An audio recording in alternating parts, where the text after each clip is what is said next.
I thought I'd give you a quick tour of my tool cabinet. It's nothing fancy, but maybe you'll get a few ideas that could work for you. Stay with me.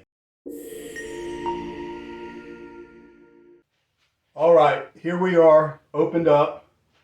Let's talk about the actual cabinet itself first. The cabinet is made out of red cedar.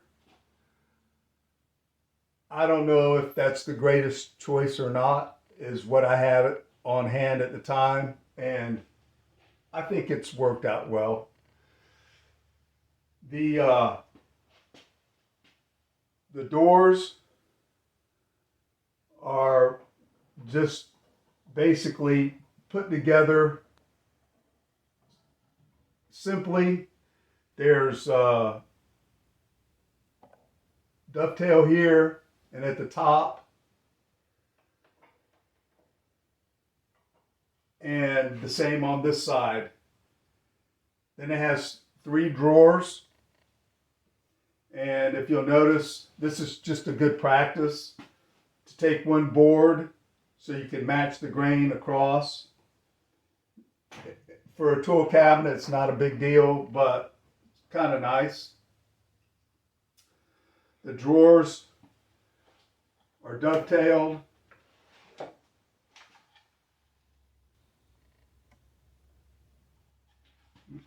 For strength more than anything.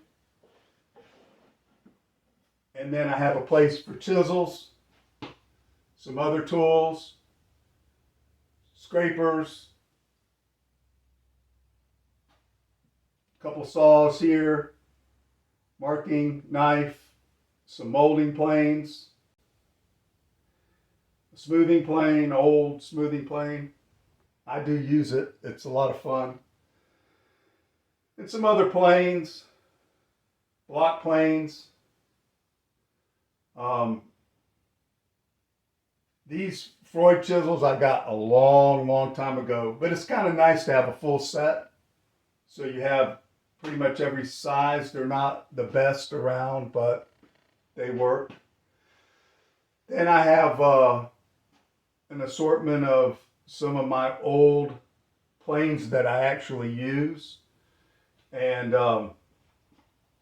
this one's a particularly nice one. This is a Stanley Bedrock, and it has an aftermarket Veritas blade in it. And I use this plane quite a bit, and it's really nice. It works really well. Then on this side, just some spoke shaves, marking gauge, fret saw, scrapers, little cut-off saw, some scissors, and that kind of stuff. Just your average stuff that you might need on a daily basis. This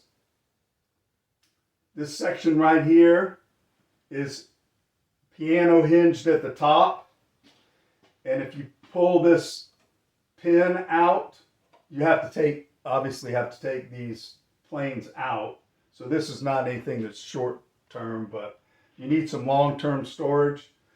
This pin comes out, which locks this in.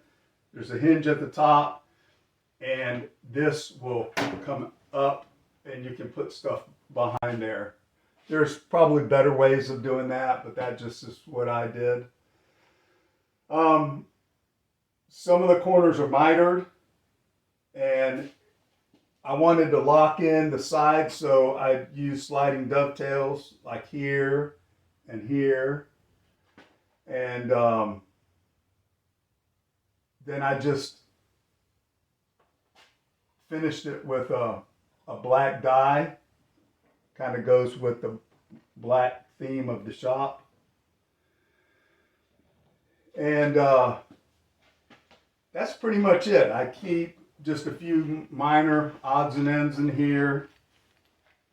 Stuff for planes. In this one, it's all different waxes, things like that. What do we have in this one? Oh, migraine medication. I get those occasionally.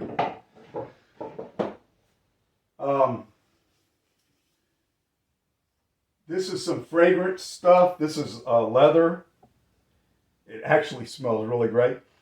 And if I build a box that I'm going to give away as a gift or whatever, I'll try and incorporate this somehow. So not only you can see the beauty of the box itself, but when you open it up, you get your full senses, your smell and everything else. So that's something to keep in mind. It works out good. Of course, it doesn't last forever, but it's just a nice touch. Let's quickly talk about the size of this so you have an idea. It is 30 inches wide and 38 inches tall. I think this is split in half as far as that goes. 14 and a half, basically 14 and a half on that side. A little over 12 inches on that side. This I just made to the size of the molding planes. And it is, let's see how deep it is. This is 3.5. And the actual case is 7.25. So that seems to work out pretty good. All right, so basically that's it. Hope you found something interesting. If you have any questions, just leave them in the comments below. If you don't mind, like and subscribe. That way you have future content. Okay? You guys take care.